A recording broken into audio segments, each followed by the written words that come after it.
John Wilson, Operations Manager. Western Composting has been here since 2008.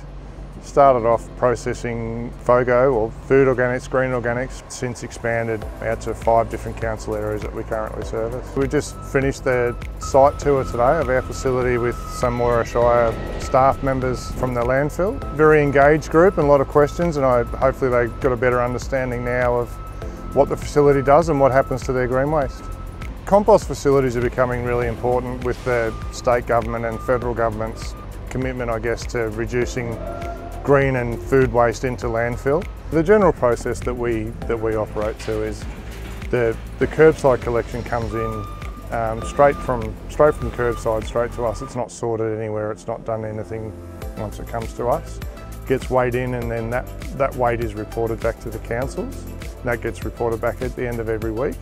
And from there, our guys will manually sort the contamination out of those loads. And then that contamination also is kept separately for each individual council. That's weighed out, and then that's reported back to the council as well. And then the product is put into what's known as an in-vessel composting system. We refer it to as tunnels, but they're not essentially tunnels, but it's just in-vessel composting. And that will sit in there for about anywhere between 8 and 12 days. To meet Australian standard for compost, it has to go above 55 degrees for a minimum of 3 days. And our temperatures can get anywhere between 50 and 80 degrees Celsius. So it does get fairly hot, and that's also a pasteurising process as well. And then from there, the product is shipped out the back via our loaders, and then it sits out the back for another 6 weeks in fairly large rows before it's ground down to a smaller size. And then it will be windrowed for another 6 to 8 weeks.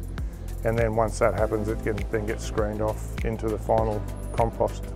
So we make a compost product that's made to Australian standard, derived purely from green organics and food organics. No additives, just a total natural compost product.